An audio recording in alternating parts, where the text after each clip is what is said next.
Muy bien, vamos a empezar. Esta presentación sirve como guía para que los padres ayuden a comprender la dislexia, las características más asociadas con la dislexia y qué hacer si cree que su hijo podría ser disléxico.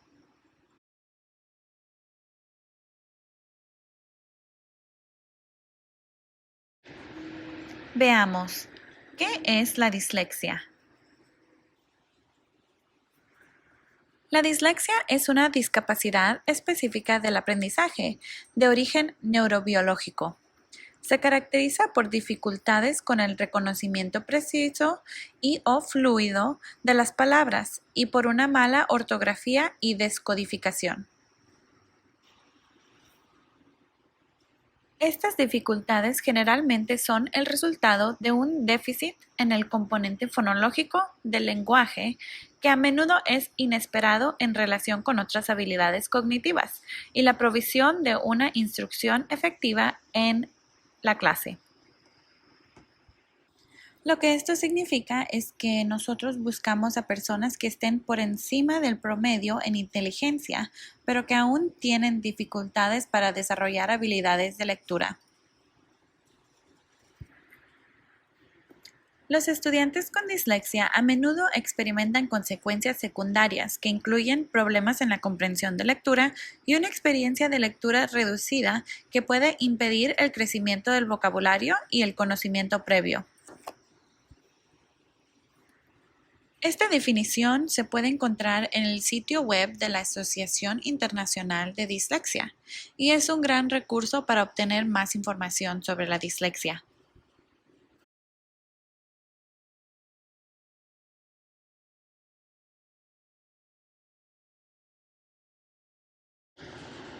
Esta también es otra definición que viene de Region 20 y Region 20 es nuestro centro de apoyo educativa del área.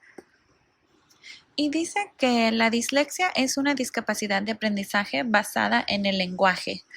Se refiere a un grupo de síntomas que resultan en personas que tienen dificultades con habilidades específicas del lenguaje, particularmente la lectura. Los estudiantes con dislexia generalmente experimentan dificultades con otras habilidades lingüísticas, como la ortografía, la escritura y la pronunciación de palabras. ¿Cuáles son las características de la dislexia? Las características que nosotros buscamos cuando estamos evaluando a los estudiantes para ver si son disléxicos son dificultad para leer palabras de forma aislada, dificultad para decodificar con precisión palabras desconocidas, dificultad con la lectura oral, puede ser que sea lenta, inexacta o laboriosa, y dificultades de ortografía.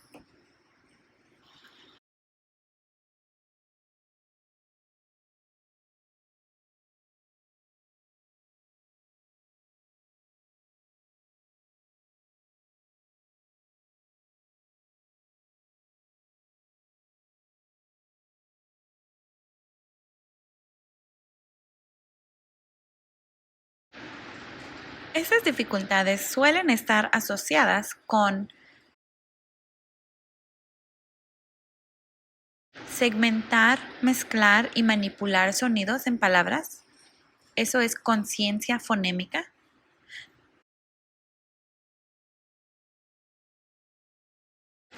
También aprender los nombres de las letras y sus sonidos asociados. Tener información sobre sonidos y palabras en la memoria, y esto es memoria fonológica.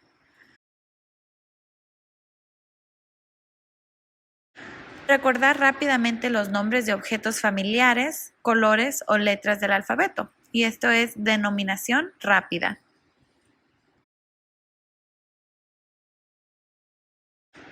Un ejemplo de este último punto es que si yo fuera a preguntarle a un estudiante que es disléxico que me dijera en 30 segundos todos los colores que puedan, ellos tendrían dificultad con nombrar muchos colores. y tienen que trabajar muy duro para recordar los nombres de esos colores.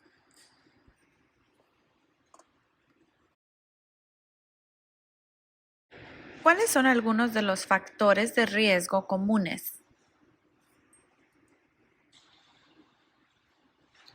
Los factores de riesgo comunes dependen de la edad y del nivel de grado del estudiante. Si estamos viendo a un estudiante que está en un grado del prekinder al tercer grado, lo que comenzamos a ver es si el estudiante tiene un retraso en aprender a hablar, dificultad para aprender los nombres de las letras, dificultad para leer palabras sueltas o solas, dificultad para leer con fluidez. Los estudiantes con dislexia tienen problemas en la ortografía. Por ejemplo, fonéticamente. Si les digo que escriban gato, van a tener dificultades en escribir la palabra como se escucha. Y entonces esto va a degenerar una dificultad en la expresión escrita, porque tienen problemas con el vocabulario, no tienen los rangos de palabras muy grandes, les cuesta trabajo porque no pueden escribir correctamente las palabras y escribir fluidamente sus pensamientos en un papel. Así que a esto nos referimos con que tienen problemas con la expresión escrita.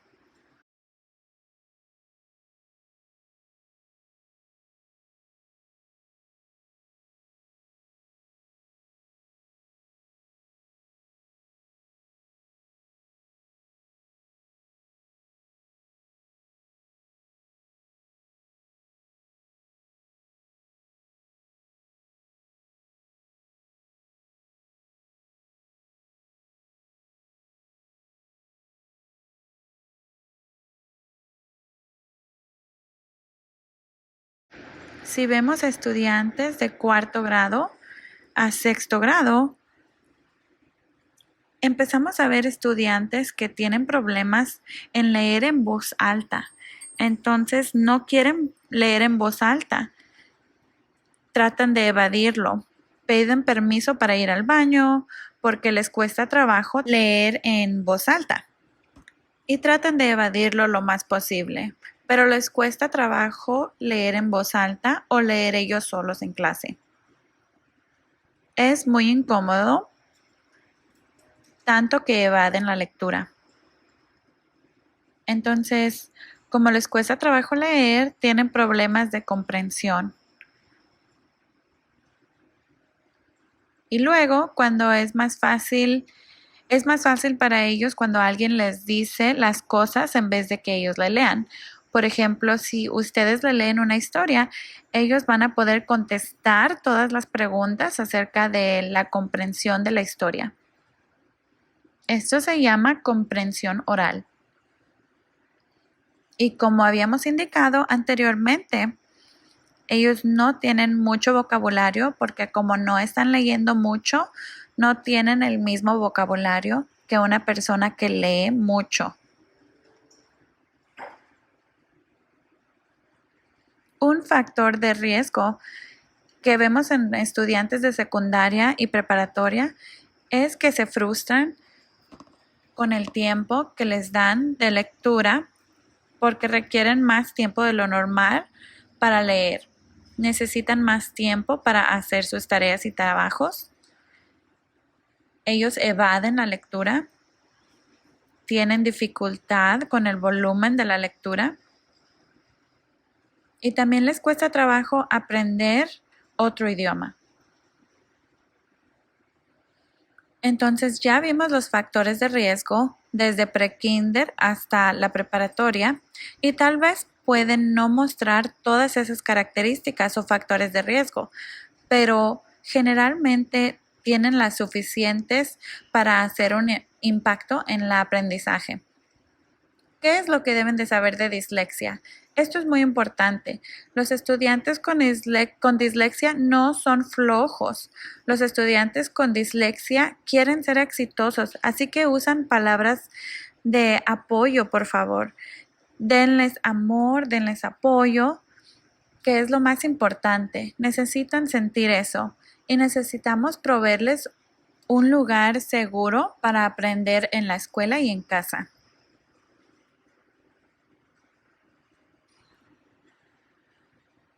¿Ustedes sabían que las personas con dislexia son unas de las personas más brillantes, inteligentes del mundo? Generalmente son creativas, brillantes y muy sociales.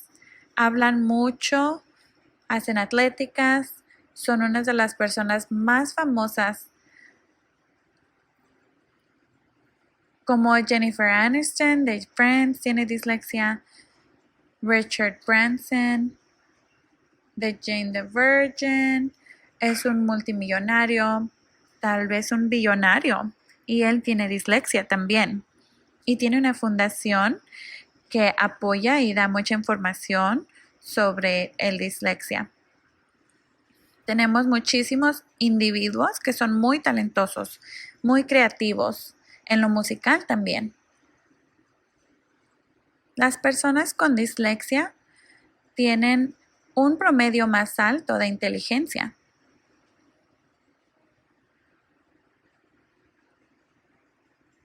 Algunas de las cosas que son asociadas con los individuos que son disléxicos es que también tienen un problema de desarrollo del lenguaje. Algunos pueden tener ansiedad, enojo, depresión, no se pueden motivar, pueden tener una baja autoestima porque les cuesta tanto trabajo leer y escribir. Muchos de las personas que tienen dislexia también tienen déficit de atención. Pero hemos encontrado que muchas personas que tienen dislexia que también tienen déficit de atención. Les quería mencionar también acerca de que les cuesta trabajo motivarse y creo que es seguro saber para nosotros porque todos somos humanos y tenemos puntos fuertes y debilidades. Para las cosas para las que yo no soy buena, entonces yo las evado porque sé que no soy buena en eso, así que es algo que yo voy a evadir. En vez de hacer algo que siempre quiera hacer de lo que soy buena,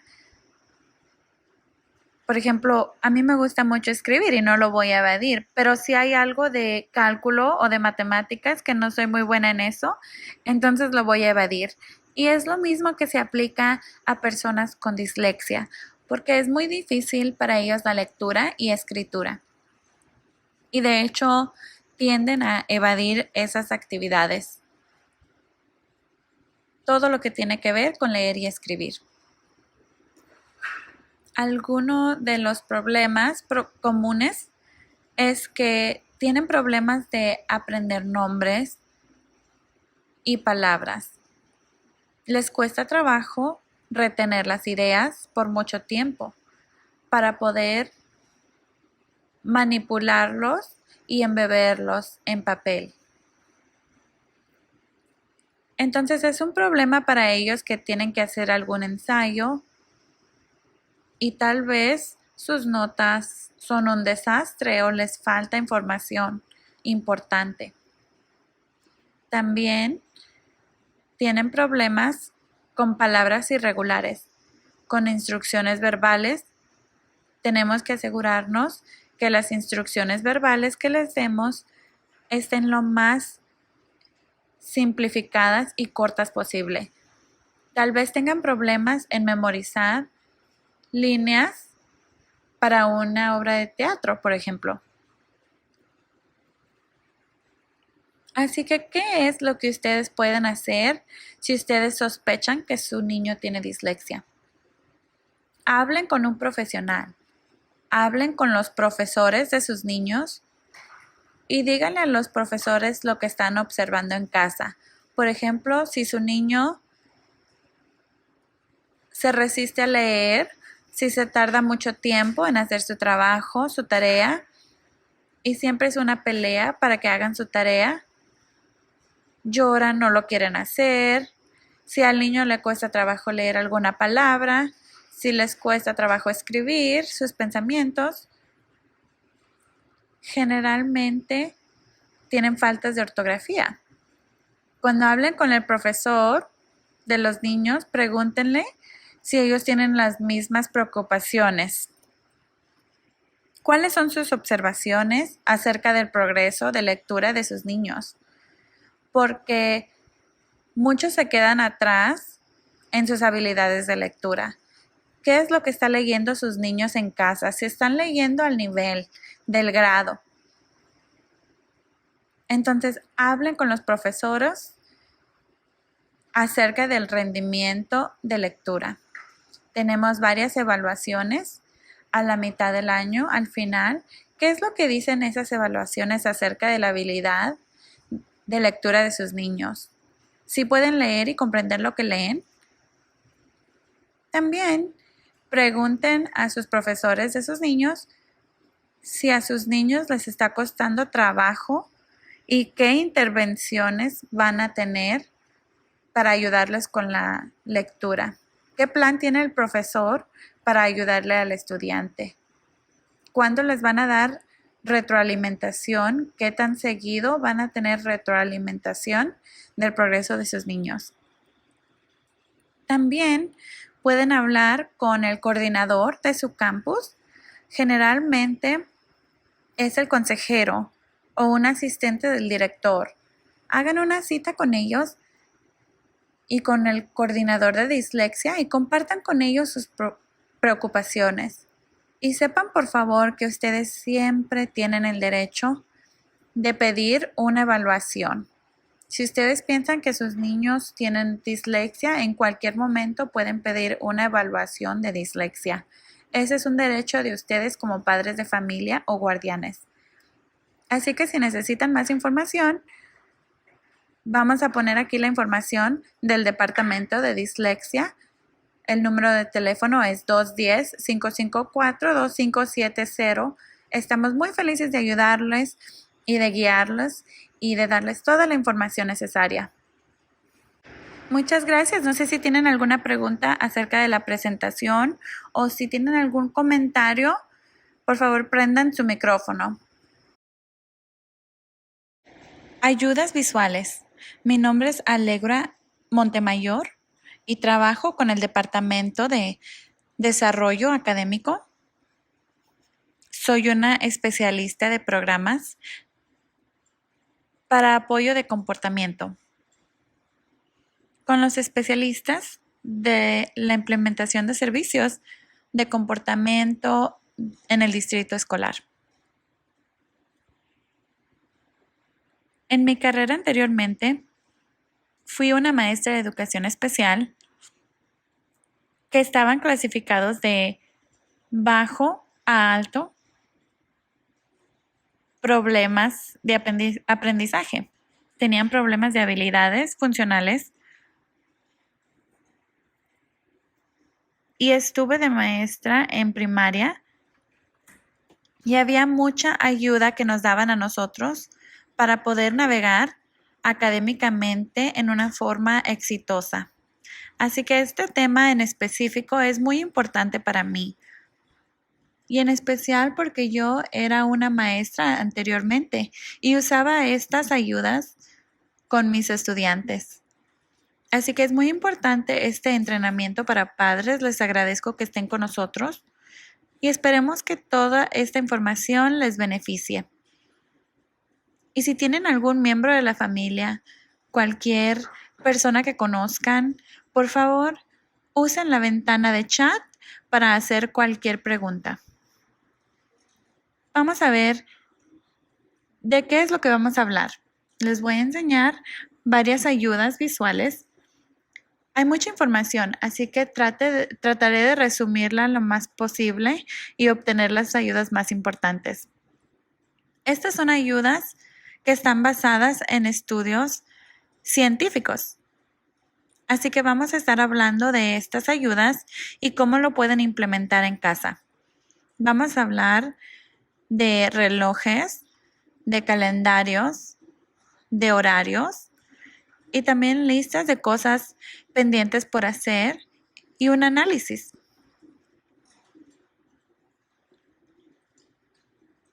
Lo primero es un reloj. Yo sé que todos tenemos un reloj marcador y todos los usamos para cocinar, para hacer otras cosas, los cronómetros. Tenemos relojes, tenemos teléfonos celulares que tienen cronómetros, muchas cosas alrededor de la casa que tienen esta función. Pero cuando nuestros estudiantes están en casa, estos cronómetros son muy importantes porque estos les sirven como algo visual de cuánto tiempo tienen. Así que estos cronómetros los ayudan a tener esa estructura que queremos que nuestros estudiantes tengan dentro de su casa. Y esperamos que estas habilidades, las mismas que usan en la escuela, las puedan llevar a su casa. Los cronómetros son muy populares dentro de la escuela. Primero que nada, quiero hablar de alguna información de los cronómetros. En general, los niños con autismo, con déficit de atención, por ejemplo, tienen un tiempo muy difícil regulándose ellos mismos y regulando su comportamiento. ¿O qué es lo que tienen que hacer cuando les dan un trabajo en específico? Y específicamente cuando están en un lugar en donde no tienen estructura como en la escuela, necesitan esos lineamientos. Entonces, estando fuera de estos lugares, es fácil perder la onda del tiempo. Pero los cronómetros les ayudan con todo esto. Hay algunos niños que necesitan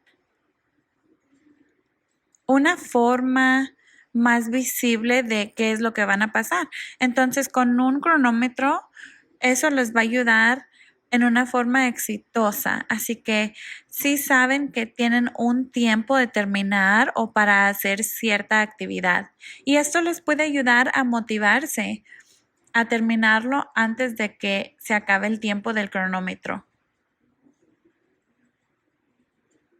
Hay muchos estudiantes que responden muy bien en vez de tener un adulto junto a ellos constantemente diciéndoles se te va a acabar el tiempo o ya se te va a acabar el tiempo. Hay muchos niños que responden a esto mucho mejor. Otro beneficio de los cronómetros es que lo que queremos es que sean exitosos y lo más independiente posible. Pero se ve un poco diferente dependiendo de la edad. Por ejemplo, si son pequeños, queremos que sean independientes, que puedan jugar con sus hermanos, que lean un libro, acabar un dibujo, ver la televisión. Pero también los cronómetros los motiva para terminar sus tareas, especialmente si ya saben que tienen que acabar esta tarea en un tiempo determinado. La tarea puede ser, por ejemplo, una actividad que les gusta o algún trabajo que tienen que hacer en casa para ayudar. Pero, por ejemplo, pueden usar el cronómetro en tiempos de juego o cuánto tiempo van a estar en su tableta o en el teléfono. Así que es muy apropiado decirles, te voy a dar un tiempo determinado para que juegues con tu tableta o juegues con tu Nintendo Switch.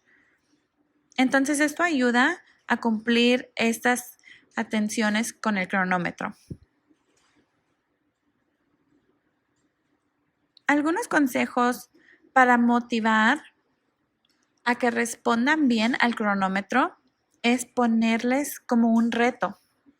Si es una tarea que no les gusta hacer en casa, por ejemplo, si no les gusta tender su cama, si no les gusta lavarse los dientes, cosas que no les gustan hacer, pero lo tienen que hacer porque es parte de su higiene, por ejemplo, les puede ser un reto, por ejemplo, que acaben antes de que el cronómetro se termine.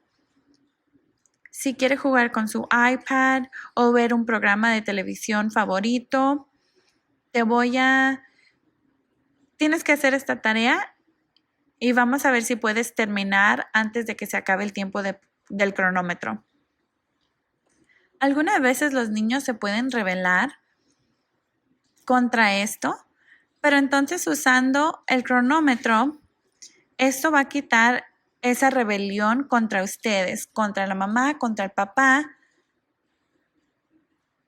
y se van a enfocar a lo que dice el cronómetro, que solo les queda unos pocos minutos. Así que ya pone una diferente expectativa diciéndoles ya se te va a acabar el tiempo o no lo has hecho y puede servir como algo que les motive a terminar. Hay muchos cronómetros digitales, tienen en su teléfono celular. Todos estos aparatos tienen algún tipo de cronómetro, pero también hay una aplicación de cronómetro que es gratuita y vamos a ver si la puedo bajar en la presentación. Y trabaja para el Android y también para el iPhone. Les pido una disculpa. Ahorita mi internet está muy despacio, pero bueno, podemos regresar a esto. Aquí está. Si lo pueden ver, es una aplicación gratuita y es un cronómetro visual. Y les voy a mostrar por qué en particular para estudiantes, que hay muchos que aprenden visualmente, específicamente con niños de discapacidades, les ayuda mucho lo visual. Así que si ustedes pueden tener algo como esto que les da algo visual, les va a ayudar mucho a establecer los parámetros y a estar más estructurados. Creo que ya no tengo internet, pero ojalá que lo hayan podido ver y pueden ver cómo va contando el tiempo y les da algo visual a los niños.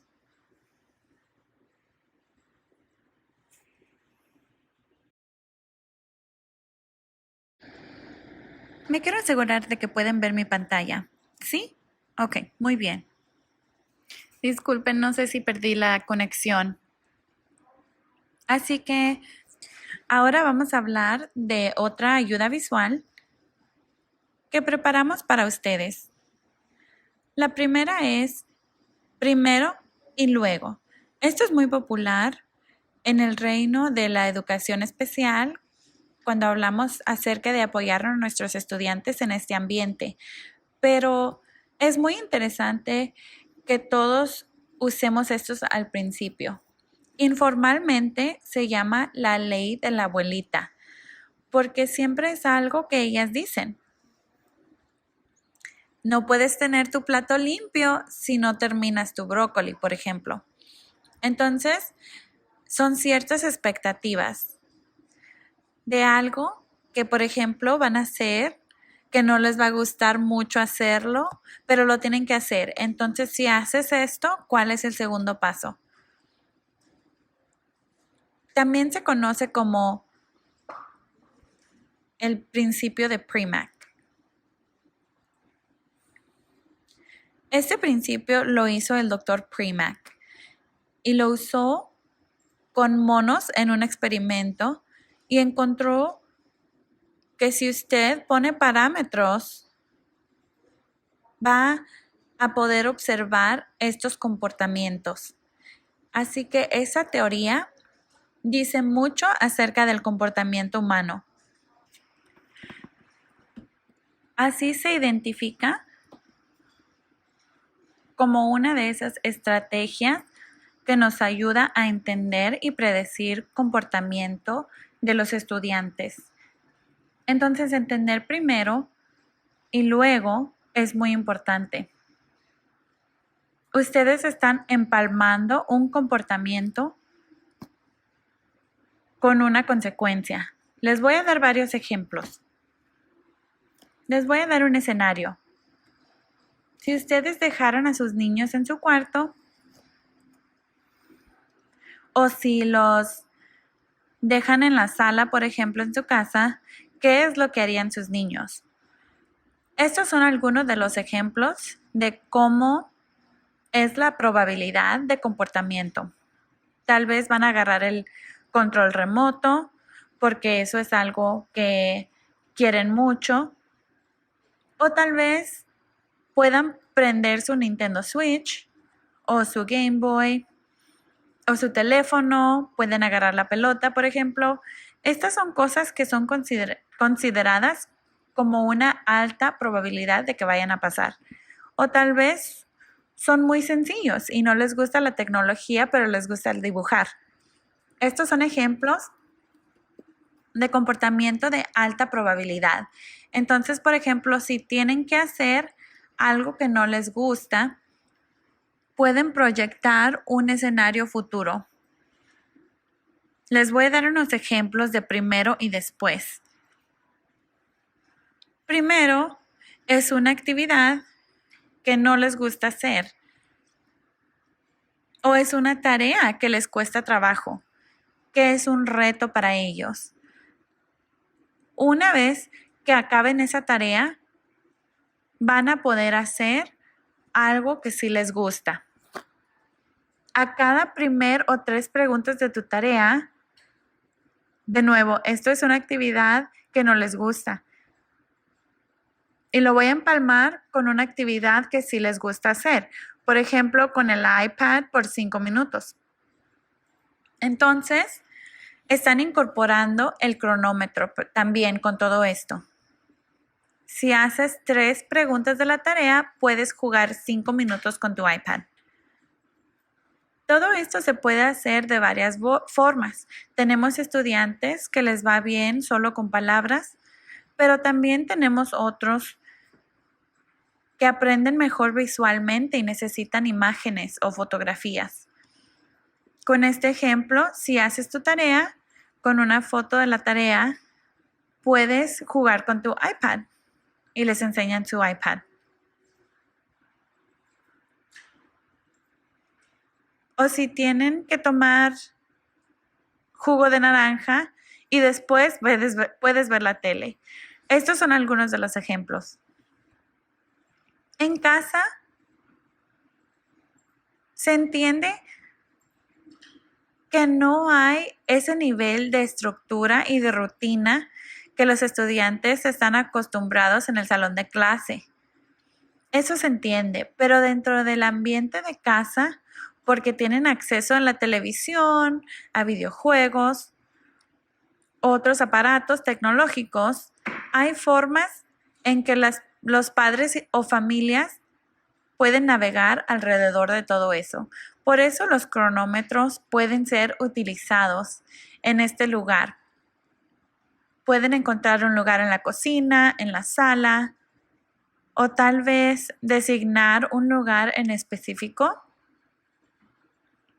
y tener sus actividades y sus tareas de la escuela.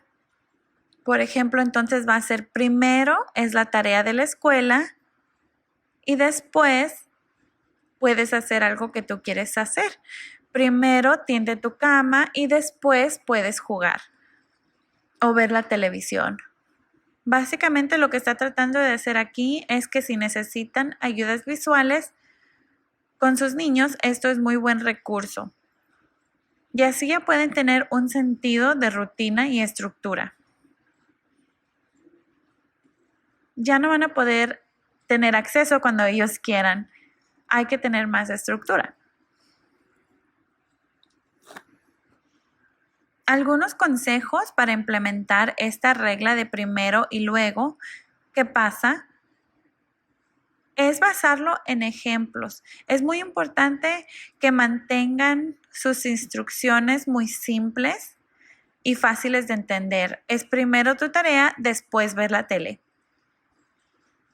Esto ayuda para los niños que necesitan instrucciones muy concretas. También queremos estar seguros que no pongan un castigo. Recuerden, queremos asegurarnos que acaben sus tareas, que consideramos que no lo quieren hacer, que es un reto para ellos, por ejemplo, sus tareas y trabajos asignados. Entonces, ellos lo que quieren hacer es llegar a la recompensa. No queremos que el primero y después sea un castigo, porque lo que queremos es que se motiven a hacer esta tarea.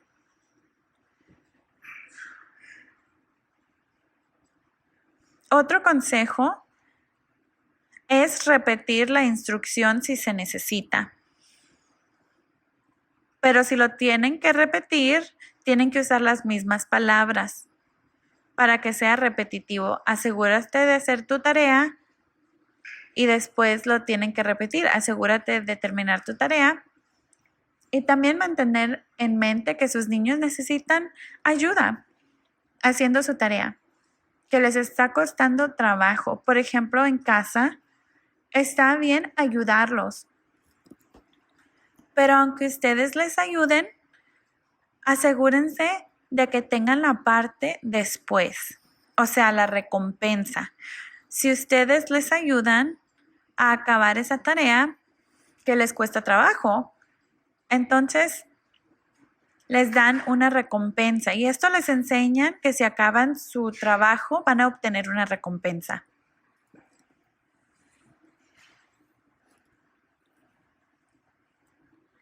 Horarios. La siguiente parte de la presentación se trata de horarios y la importancia de hacer rutinas y crear estas expectativas. Para mí personalmente, en esta capacidad es muy importante tener un calendario o una agenda. Yo uso mi teléfono celular, pero aunque sea en casa, tengo un calendario en la pared porque mi esposo y yo tenemos muchas tareas a la semana, muchas cosas que hacer. Entonces, lo tenemos que organizar.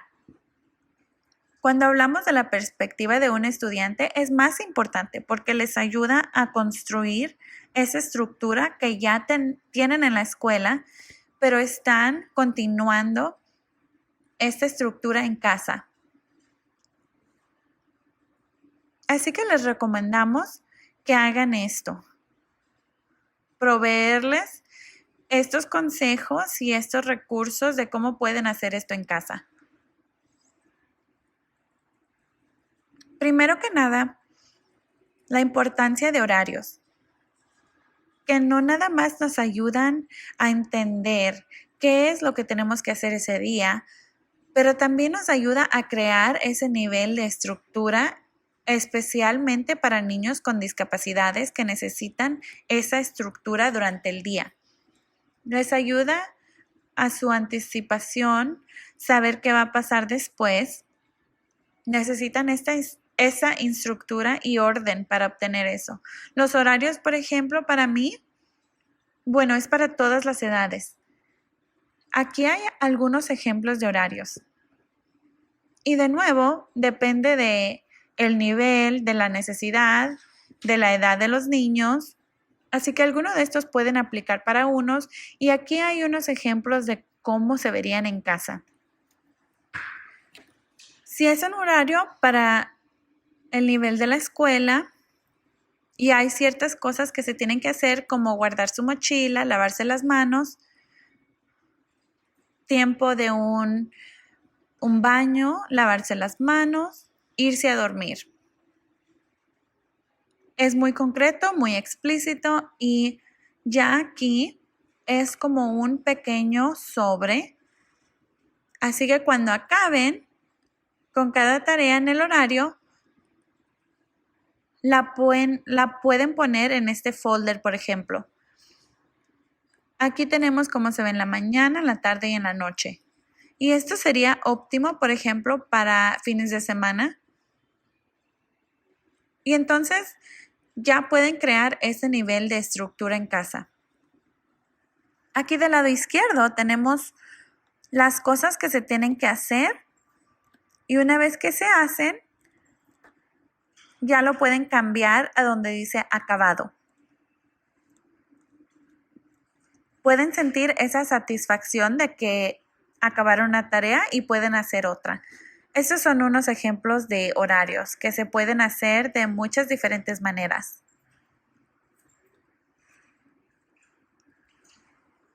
Así que para horarios, el no saber qué va a pasar puede causar ansiedad en los niños. Y estoy hablando específicamente de niños con autismo o déficit de atención, pero para otros niños también. Pero si tenemos esos horarios, el hecho de no saber lo que va a pasar puede causar distracciones para los niños. Y aunque su rutina sea consistente y ya saben que se tienen que despertar y acabar las tareas, algunas veces el no saber qué va a pasar los distrae. Los horarios son muy fáciles de entender, como les enseñé. Los que son para la pared son muy sencillos, concretos y fácil de entender. Son visuales y los estudiantes pueden ver fácilmente lo que sigue. Como pueden ver, a mí como adulto tengo mi horario y puedo ver toda la semana y puedo ver lo que tengo que hacer. Y esto me ayuda a mí planear mi semana, mi mes, mi año. Para los niños es importante también, no nada más refiriéndonos a horarios de escuelas, sino también citas del doctor, asambleas, viajes. Entonces así los niños pueden anticipar esas actividades. Para que su rutina sea consistente, también hay que saber que hay cosas inesperadas que pasan. Y tal vez esto haga que se sientan un poco inseguros los niños. Pero los horarios también ayudan a establecer hábitos saludables. Saber que se tienen que lavar los dientes, que tienen que guardar su ropa, tender su cama y que completen todas esas tareas diarias en casa. Teniendo estos horarios en un punto, ya se convierte automáticamente y ya no necesitan estas pistas visuales, sino los van a hacer solos. Estos los van a ayudar a crear esas rutinas ellos solos. Los horarios también nos dan estabilidad y de nuevo, como habíamos dicho, no tener estos horarios puede causar ansiedad y esa ansiedad causa estrés. Entonces los horarios van a ayudar con eso también. También motiva la independencia en la escuela. Por ejemplo, no les queremos estar diciendo constantemente que se sienten, que levanten la mano. Queremos que todos los estudiantes sepan las expectativas. Así que en casa, aunque son un poco diferentes, ya saben, estas son mis tareas en cuanto llego a casa. O esto es lo que tengo que hacer en la mañana. Pueden motivarlos y motivar su independencia. Y ahora que están pasando tanto tiempo en casa, es el mejor lugar para enseñarle a los niños las cosas positivas. Y con estos horarios visuales va a ser mucho más fácil. Al final, hablando de las funciones ejecutivas de los niños, estos horarios visuales les van a ayudar a aprender y manejar su tiempo, ser más organizados, porque lo que queremos es que cuando sean adultos sean exitosos. Y todas estas son habilidades que debemos de tener y que usamos como adultos. Y es muy útil que aprendan los pequeños para que sean más independientes.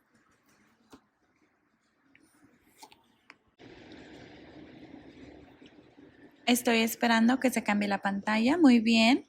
En el nivel de horarios tenemos que estar seguros que sean apropiados al nivel de desarrollo de los niños. Si ustedes dicen, yo creo que mi niño está en un nivel más elevado, por ejemplo, pueden tener el tiempo escrito, pueden poner en un pizarrón y que también entendamos que tiene que ser individualizado, que cada quien tiene su propio horario, que sea único para cada uno. Por ejemplo, el refrigerador es el mejor lugar, yo pienso, porque mucho tiempo los niños están en la cocina con sus padres o cualquier otro lugar en casa, pero el refrigerador parece ser que es el lugar que van siempre los niños, así que lo pueden poner ahí. Por ejemplo, Sonia tiene su horario y Javier tiene su horario, como pueden ver. Hay diferencias entre los microhorarios y pueden tener ahí todo en su lista. O Sonia puede tener por toda la semana. Si hay cosas que alguien necesita uno más grande o alguien que necesita uno más pequeño por semana o por día. Y también depende de sus necesidades y habilidades. Así que los niños van evolucionando y cambiando, así que es bueno también ir cambiando los horarios de acuerdo a las habilidades del desarrollo del niño. Y por último, tengo el análisis de tareas. Creo que una de las cosas más importantes de análisis de tareas es que hay que comprender que hay tareas y actividades en los dos ambientes, en la casa y en la escuela, pero hay algunas tareas que son tan complejas y tan difíciles para los niños que tenemos que literalmente romper esa tarea grande y hacerlas en tareas pequeñas. Y no todos los niños aprenden igualmente. No le podemos decir a un niño, ve y tiende tu cama, ve y doble tu ropa. Algunas de esas tareas son tan complejas o un gran reto que tenemos que ayudarles a romperlas y hacerlas más sencillas para enseñarles más adelante cuando expresamos información verbalmente, las palabras para ellos, solo para ellos las palabras están ahí en un momento muy corto.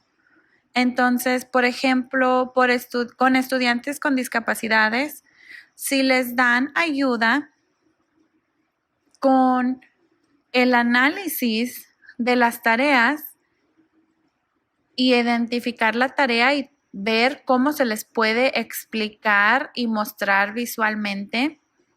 Entonces, lo que vamos a hacer, si hay una tarea muy grande, tenemos que romperla en pasos. Tenemos que entender que para algunos individuos hay una tarea que para ellos puede ser muy fácil, como lavarse los dientes, preparar una comida. Hay cosas que para algunas personas son tan automáticas, pero para un niño o un niño con una discapacidad como autismo, esa oración puede causar una situación muy difícil para ellos de comprender. Dentro de casa hay que hacer estas tareas en pequeños pasos. Lavarse los dientes, darse un regaderazo, tender su cama, todas las tareas que tienen que ver con la casa. Les voy a enseñar algunos ejemplos. El análisis de tareas puede ser de forma de lista, visuales, o tal vez sin las imágenes, solo las palabras. Puede ser lavarse las manos. Cuando era yo maestra, tenía niños que solo ponían las manos arriba del lavabo, pero hay que enseñarles que tienen que usar jabón, que hay que tallarse las manos, enjuagarse. Entonces, podemos ver que nada más lavarse las manos requiere más de 3 pasos. Entonces, algunas veces los niños necesitan que rompamos esta tarea que parece básica en todos los pasos. Y este es el análisis de tarea. Así que si están trabajando con un niño chiquito y lo están entrenando a ir al baño, por ejemplo, esta es otra tarea. Cuando estés en el baño, tener estos pasos específicos exactamente de lo que tienen que hacer y estar conscientes de que esto es algo que no podemos mandar a hacerlos, no que es malo, sino que hay que decirles paso por paso, hay que monitorearlos. Y cuando se están lavando las manos, les tiene que decir ahora tienes que echarte jabón. Y esto se necesita un más alto nivel de entendimiento para los niños. Darles todos estos pasos lo más posible para que ellos sepan el apoyo y aprendan a hacerlo solos. Al punto en que ya no necesiten que nosotros lo hagamos con ellos. Lavarse los dientes, por ejemplo, lo pueden hacer como una lista en el baño con diferentes pasos, con gráficas, listas. Todas estas cosas que ya para nosotros son automáticas, pero para niños o individuos que les cuesta trabajo las tareas, es de mucha ayuda darles los pasos. Y también, por ejemplo, si quieren que los ayuden a hacer una comida, queremos que sepan las instrucciones y también queremos que usen las cosas correctas en la cocina. Por ejemplo, que saquen el pan, que pasen el jamón. No nada más cómo hacer un sándwich o cómo usar el horno de microondas, cómo servirse jugo de naranja. En un paso, todas estas habilidades tenemos que hacer un análisis de tareas para ver todos los pasos que llevan solo una tarea, aunque parezca sencilla. Lo pueden hacer con una gráfica o solo con palabras. Entonces ya vimos las ayudas visuales, los cronómetros, los horarios, primero y después, y el análisis de tareas. Las ayudas visuales pueden ayudar a darles estructura, rutina. Esto es algo muy parecido a lo que hacen los profesores en el salón de clase, así que queremos que analicen todo esto en casa para que tengan y continúen con este nivel de estructura y crezcan siendo más independientes y ayuden a que comprendan los niños lo que tienen que hacer y puedan obtener las siguientes habilidades para ser más organizados e independientes. Y claro, queremos evadir cualquier estrés o cualquier actitud negativa. Este es mi correo electrónico, alegramontemayor1@saisd.net. Me encantaría oír si tienen cualquier comentario, sugerencia. Muchísimas gracias.